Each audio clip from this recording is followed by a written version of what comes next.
Ya, Assalamualaikum warahmatullahi wabarakatuh. Perkenalkan, nama saya Boy Triawan, Stambuk F1181115. Di sini saya akan mempresentasikan definisi jenis properti dan real estate dan karakteristik investasi. Ya, apa itu properti? Properti adalah harta berupa tanah dan bangunan serta sarana dan prasarana yang merupakan bagian yang tidak terpisah dari tanah dan atau bangunan yang dimaksudkan. Properti juga memiliki arti tanah, milik dan bangunan.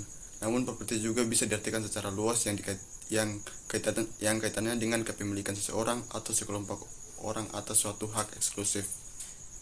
Ada beberapa jenis-jenis properti. Yang pertama itu tanah. Properti tanah berupa lahan kosong atau lahan terbuka.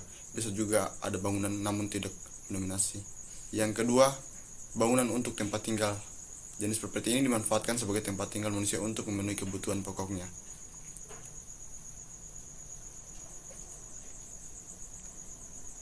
Dan yang ketiga itu ada properti disewakan. Properti yang disewakan dikenal menggiurkan untuk dijadikan sarana investasi. Properti ini dimanfaatkan untuk disewakan kepada orang yang membutuhkan dalam penggunaannya. Ada manfaat ekonomi yang didapatkan dari sewa tersebut. Dan yang kelima itu ada fasilitas umum dan sosial. Jenis bangunan terakhir disediakan oleh pemerintah maupun pihak swasta untuk menunjang kegiatan masyarakat.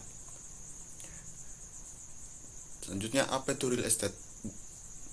Real estate atau lahan hiasan adalah sebuah istilah hukum yang mencakup tanah bersama dengan apapun yang tinggal tetap di atas tanah tersebut seperti bangunan atau proyek. Usaha real estate adalah jenis kegiatan yang sangat potensial untuk jangka panjang. Oleh karena itulah banyak orang yang tertarik pada bidang ini, termasuk dengan cara berinvestasi. Industri yang pertama kali diatur oleh pemerintah pada tahun 1974 ini umumnya dikenal oleh banyak orang sebagai suatu bisnis gedung perumahan maupun bangunan lainnya. Berikut sifat-sifat dasar investasi. Investasi adalah aktivitas menempatkan modal baik berupa uang atau aset berharga lainnya ke dalam suatu benda, lembaga, atau suatu pihak dengan harapan permodal atau investor kelak akan mendapatkan keuntungan setelah kurun waktu tertentu. Karena harapan mendapatkan investasi sendiri berasal dari kata bahasa Italia investire yang berarti memakai atau menggunakan. Umumnya, dana atau aset yang ditanamkan oleh seseorang investor akan dikembangkan oleh badan atau pihak yang mengelola.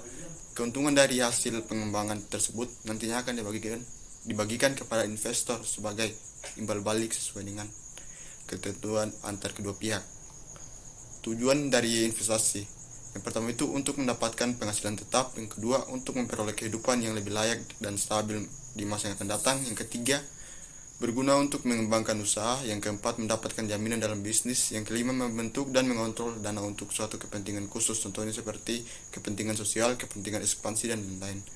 Dan yang keenam itu mengurangi tekanan inflasi. Yang ketujuh, investasi dapat dipergunakan untuk menjaga hubungan antar perusahaan. Dan yang kedelapan, berpartisipasi dalam pembangunan negara. Dan yang terakhir itu, apa keuntungan dari investasi?